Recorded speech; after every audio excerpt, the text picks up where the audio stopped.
Welcome to the LifePro podcast, where today I have the pleasure of having Christen Yuan, who is a cultural trauma and identity coach. Welcome to the show, Kristen. How are you? I'm so great, and thanks for having me. It's our pleasure. Our topic today is how to advocate for yourself. But before we get into that, why don't you start out and tell us a little bit more about yourself and your journey?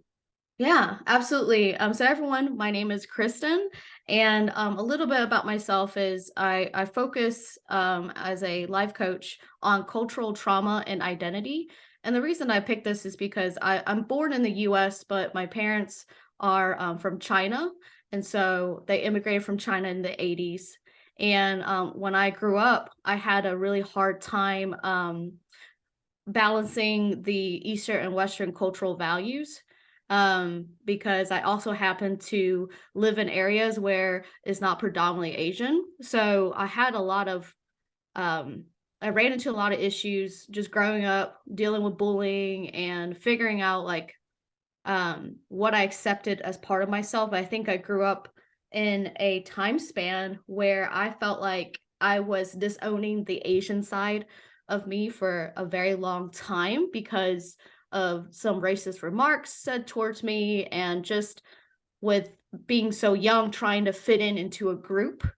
So it's always kind of like I received comments trying to fit into like the black community or the white community.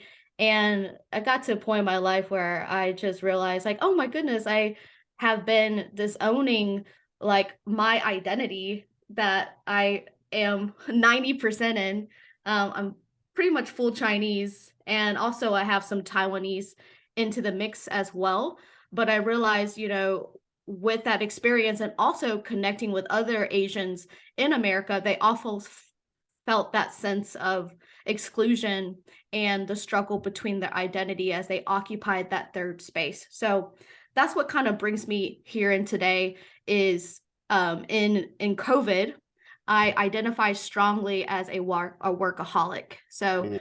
growing up for me, I focus on my career. I was laser focused on my career because that was the safest thing that I could pursue. That it got my parents off my back, and Right. I'm doing something productive, and trying to pursue my career. So in the pursuits of my career, I moved multiple times. I didn't put family first. I didn't put friends first. I said, oh, I made moves that would further my career. And then came COVID, where COVID laid off a bunch of people. And so that was also a wake up call for me because my identity was tied so closely to being a workaholic that when they laid me off, I was like, oh my gosh, who am I without my career? What am I left with? Because obviously they don't care about me. They didn't Right. give me a backup plan, or move me to a different department. They were just like, yeah, this is all about the numbers, and you don't have a job anymore. Mhm. So that was another wake up call for me too, is hey, I need to reprioritize, realign what's important to me because of that particular event had me reevaluate what's important to me. Yeah. So why did you decide to be a coach, to become a coach? Yes, good question. So growing up, when I was trying to figure out what I want to do in my life, I've always wanted to be like a teacher of some sort, because what's naturally for me is I always have people come up to me because maybe it's the way that I present myself, but they're so open to telling me about their problems, or they really respect the um the advice that I give. And I've always like, I'm kind of like a scholar. I love to learn. I'm very open-minded, and I love to share the wisdom that I think will be helpful for other people. And so I've always wanted to pursue that teacher path, but because of like what other people have said, and teachers alone itself, they're like, don't become a teacher. Right. Just because like the compensation isn't there, you're really just giving versus like having a comfortable, um Yeah. having a decent living based off of the salary that teachers make. A lot of people just like don't go That that route. route. So I Yeah. listened to them, right? I listened to them, and I went the business route because it was the safest path. And And I thought that was what made sense. So I became a coach because as I was doing deeper work, I invested into a coaching program. And as I was learning these modalities, first of all, I joined the coaching program because I really just wanted to learn life skills, like what you're doing with your podcast, just to prepare myself for whatever, when life throws something at you, I would just be prepared. I wasn't really taking the class, like getting coaching Yeah. certified. I just wanted to learn the actual like skills and techniques. And as I was practicing or learning those techniques and going deeper into my childhood, I realized that there was a group of underserved people, especially with like the Asian culture and descent, that felt really undersupported, and that no one was talking about some of those traumatic cultural traumas and abuse that we faced as a group growing up in the country. So Yeah. that's why I focused. Well, first off, I commend you to have the courage to start your own business and find your own path, because I know it's not easy, and obviously starting a new venture is difficult, but I know that, setting your mind to it as you have done, you can accomplish anything, and I commend you for everything that you're doing, and it's all for the right reasons. So going back to our topic, to how to advocate for yourself. Um, Being from a culture similar to yours, I've come from Persian Iranian descent, and we tend to have very not so much open-minded views. Most of us as kids are taught that we need to be a doctor or a lawyer or do something that's very commendable, and everything has a proper way. There's no gray. It's like you have to run through life a certain way, got to get married at a certain age, have a certain amount of kin, and you kind of fit into the mold of how society wants you to be. And I know that you and I talked offline about this, as coming from a generation, a culture where there's a view of how things should be. How did you find your path to kind of doing things your way and breaking away from the molds? Yeah, absolutely. And the way that I've started my path is like at a very young age. First of all, I was the eldest child out of my family, and I was also a female. So I was tasked to take care of your siblings. You're like automatically a caretaker. And two, Yeah. you're the eldest. So you have like silly like all the responsibility as an adult. So my parents worked all the time 24/7 trying to run a Chinese restaurant to sustain the living and Mm. provide money for us. And so I was kind of left with this caretaker role. What really frustrated me as I stepped into the shoes is like, I remember growing up that, okay, I had all these responsibilities to like take care of my siblings. If they got in trouble, it was my fault, or I would get the physical abuse from that. But they didn't treat me like an adult. Mm. So, because I was tasked with all of that, what was really frustrating is like, for me, it clicked to me that I need to be able to say what it is that I need and call the shots, because I realized that whatever my parents say isn't the truth. And that's Mm. like the first programming that I say that I'm different than the rest of my siblings, is to think for yourself and not take, let's say, you look up to your parents and not think that everything that they say is the truth, but to develop the courage and the strength to determine what is right for yourself. And that's why it kind of leads into this topic of self advocacy, Mm. learning the skill to determine what your needs and wants are and to communicate them. And I feel like that is a big skill that not a lot of people focus on. They're learning how to do that in bad relationships, when they get themselves into a toxic relationship or a work situation where they have no boundaries established, right? And you end up later on in life getting put in positions where you're wondering, why are people treating me like a doormat? And because that wasn't modeled for us, especially like as if you have parents and your first generation, perhaps maybe there is that language barrier and you can't communicate efficiently Right.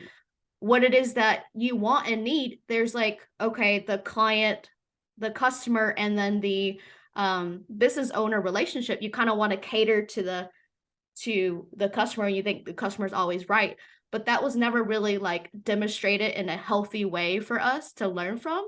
And so part of the discussion here is like, hey, how do you become a self advocate? That starts with identify what your needs and wants are to build that self esteem for you. Why do you want those Right. needs and wants? And to communicate that request to the other person. What do you want from them? And going Right. from there. Yeah, and you mentioned it before. It takes courage and strength, right? So first is having that right proper mindset, understanding, being in the place where you can actually get to the point where you're understanding what you want, and then having the courage and the ability to take action through communication and actually your not only your words but through your actions, right? Building that trust with the outside world. It starts with the trust of yourself and having the self-esteem to get to that point. um can you maybe talk a little bit about like how you work with your clients, and how you help them build their own identity? What are the things that you do to get to that point? Yes, I definitely can. So we really start with identifying like those core values and like living and redefining what success means to them. Because as first generation or second generation, our parents have really tried to model us like what success looks like. And what you said was like, hey, have a honorable career or job and get that security down for you, because that is a privilege that we have now at this moment, is that our parents have paved perhaps the way of navigating into a new foreign country, and their way of safety and security is having that secure job, Right. right? Or having a marriage so that you have a partner, so that if you perhaps can't carry yourself, you have your partner to help you survive in this tough world.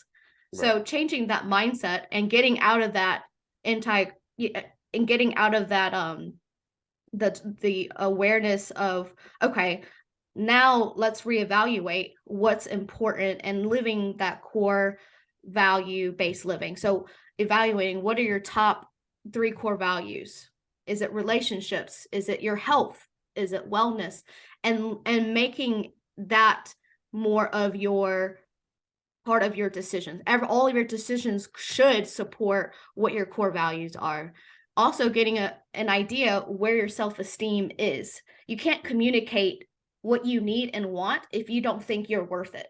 So, acts of self love include being able to stand up for yourself and communicating that every single time you let people um, take advantage of you, that's you communicating to them. You're enabling them to continue to treat you a certain way. Yeah. So building that self-esteem to being like, yes, I am worth it. I have to make sure that my cup is full before I support others. And being okay with saying no to things, that helps build your self-esteem. So just getting a good idea from my clients, where do they sit on that scale? Do they believe that they're a valuable human being? Right. And tying those core values and perhaps what they think their purpose here on this earth is. What is their Yeah. next level version that they want to try to get to? And not just saying like, okay, well, these are the things that I want to achieve, but the embodiment piece too, which is that mind, body, and spirit connection. How do you want to carry yourself in this world? When you Yeah. step into a room, how do you want others to feel your energy? How do you want to present yourself, not just externally, but the things that we can't see? Yeah. So that is what I usually try to get an idea of when I start Right. working with someone. And from my experience, I found that people act based on fear, or they fail to act because of fear. For instance, there's people that are in jobs where they're in an abusive relationship with their boss, and they feel that they can't take any action because they need the money and they need to pay for their expenses. So the boss in this situation has all the leverage. So what advice do you have to those people that are maybe stuck, whether it's a business relationship or a personal relationship, where they just feel like the other person has all the leverage?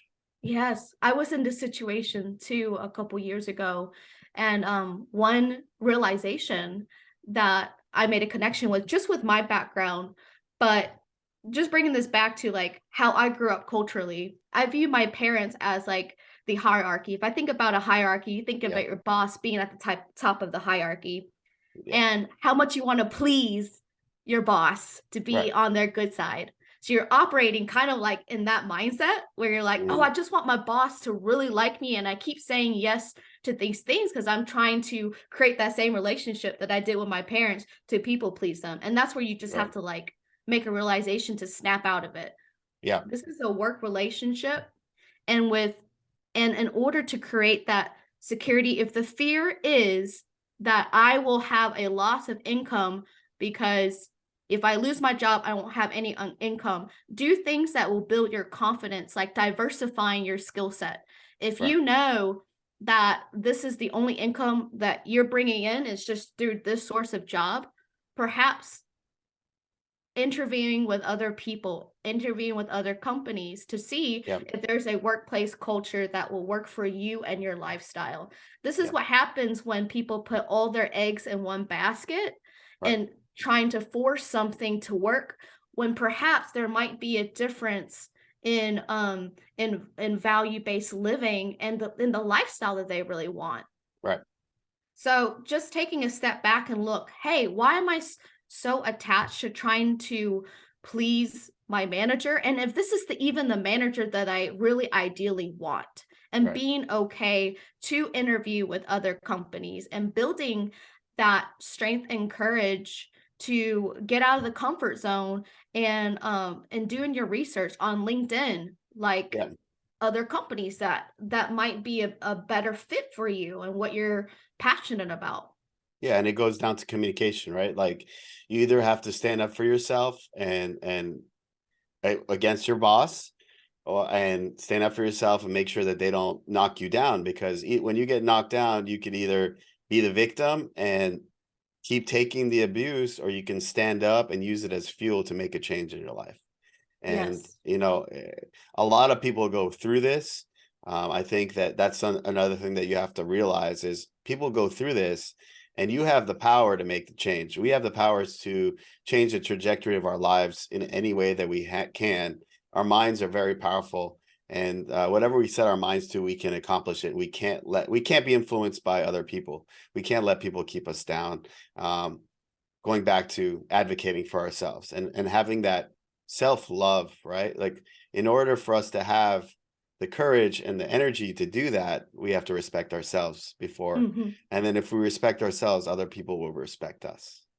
So, Absolutely, and that is the key thing, 100% is sometimes, especially when you're getting, into these situations where you're trying to find courage to speak up, it helps to have, like, some kind of a support system, whether you have a coworker or, like, yeah, a therapist or, you invest into a coach to help you walk through that yeah, particular scenario, because your mind will talk you out of it. If you're yeah, not used to speaking up for yourself, you'll come up with a bunch of fears, yeah, and you really need that third party perspective to kinda check your reality because our minds can just spiral so deep into, like, all of these fears, these what yeah, ifs that you can't approach it because you're like, "Oh, I can't do this confrontation." And sometimes yeah, it takes multiple conversations, like 3 times yeah, with your support group, like, "Oh, I have to go through this conversation again. Well, this is what I'm hesitating on." yeah, So it helps to get that third party perspective being like, you know what, you're absolutely right. I think that you could advocate for this, which is like less work, for instance, less work on your plate because that expands past your duties and roles. yeah. It's not listed in your responsibilities, and you Mhm. shouldn't be tasked to do this. So this is why you should advocate for yourself that this isn't your job. Yeah. And advocating for yourself is not only as a business. Like I know I have friends that have a good job, that are have a good career. They make a lot of money, but they're not really happy, right? And because of fear, they're afraid to advocate for themselves and make the changes that they need to make in their lives to get to that path of happiness. So my question to you is, how do you, I mean, I know we talked a little bit about, just stepping out of your comfort zone, or stepping out of your situation and just really reflecting on your situation and figuring out what's your path to happiness. um so you talked about it, like working with therapist or a coach. Um, but how do you get to that point where you're like, okay, I need to make a change, like I need to take action? Sometimes it takes people to really be in a tough place, in a dark place. And what we try to do, you mentioned it in LifePro, is trying to educate people. We're trying to get ahead of that. Um, how do you take action? How do you find the courage? Yeah. Taking taking action looks different for a lot of people, and you pretty much hit the nail on the head, because sometimes it depends on your behavior and like what your habits are. So Yep. if you're the type of person that like come at it, it's that mentality. Whether you mentioned earlier, victim, or are you learning from, or you got that another mindset where you're open to learning and trying different things. So that, and that's the biggest difference between people who are able to overcome those fears, is being more curious Yep. and wanting to, so tired of seeing the same results over and over again that is disappointing, but Mm, because that is enough, you don't want to experience any more disappointment or quote unquote failures. And I say that because I don't believe in the true definition of failures. I think that they're opportunities for learning. But if you're repeating the same thing over and over and you want to see a result, you're not gonna see the result that you want. The only thing is that you have to do something different. yeah, I mean, and a lot of people have that mentality is, well, why is this happening to me? And you said it, it's everything we do go through, whether it's good or bad, it's a learning experience. And we have to be open to change. We have to be open-minded and in a position where we can make a change. Yeah. And we have to put in the work. We have to take the steps it makes. We have to take the steps it requires for us to actually be in a position to have a better situation in life, whether it's love, whether it's financially or work situation, or even with friends. Like, you have to be open to situation. You have to open your heart, you have to open your mind, Mhm. and be at a point where you can find your path in life. Yep. And I think that's a valuable lesson that we're trying to teach the world with this topic today. It leads me to the next question, which is, I ask every guest that's on this show is, what do you want to teach the world? What is one thing that is your mission in life to teach the world? Yes. My One of the biggest missions that I have is not being afraid to understand your emotions and what they mean. And I say that because from my cultural background, emotions was something that we hidden inside. And what my parents have taught me is to internalize everything so that we can be a model citizen for the world. And that hurts us because as I continue to do some of this deeper work and investing in myself and investing in my personal growth, is that I started to see that any single time that I want to avoid the bad emotions, which is Mm, like the sadness, feeling like crying and avoiding those negative things, it starts to prevent me from healing from what I need to heal through. yeah, So realizing that emotions are your friend and they're trying to communicate something to you as well, and to use that to be curious about what that emotion is telling you, will help you advocate for yourself. If you're experiencing anger, for instance, that is a yeah, violation that something needs to change in your life. You shouldn't be angry all the time. yeah, Frustration, that is a sign that you're doing something over and over again and you're frustrated because you want a different result, but you're approaching it the same way every single time. So yeah, those are two powerful emotions that has a lot of wisdom for you, and it's telling you to pause and to think and to let it ride out too. A yeah, lot of times people operate in life is that they want to try to avoid pain, yeah, especially emotional pain. yeah, But you can't operate life and avoid pain, because that causes you to close your heart. And we don't yeah, want to go through life with our heart guarded and closed, because we won't find happiness that way. right, We won't. find, if that is what's important to you, finding happiness and living a purposeful life, you can't operate in life with a closed heart. That's Yeah. just given.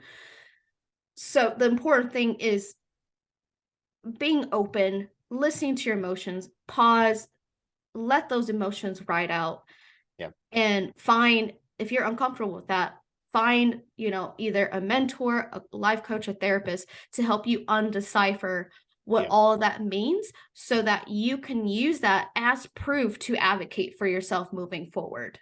Yeah. And Um, it goes down to communication and communicating properly and effectively. yes, that's a whole another Topic. method and topic too. But I encourage your listeners to look into nonviolent communication. Essentially, what that is, in a couple of sentences, in a summary, is that it's your way of communicating what you've observed, how you felt from the observation, and then the most important thing that people leave out is your request. So people sometimes will go into these conversations being like, well, this is what happened and this is how I feel. And then they stop. And then they're wondering, they're Yeah. waiting for the other person to respond to that. Yeah. That's a lot of pressure to put on someone to try to guess what you really want from that situation. So the important thing is communicating your request from a grounded Yeah.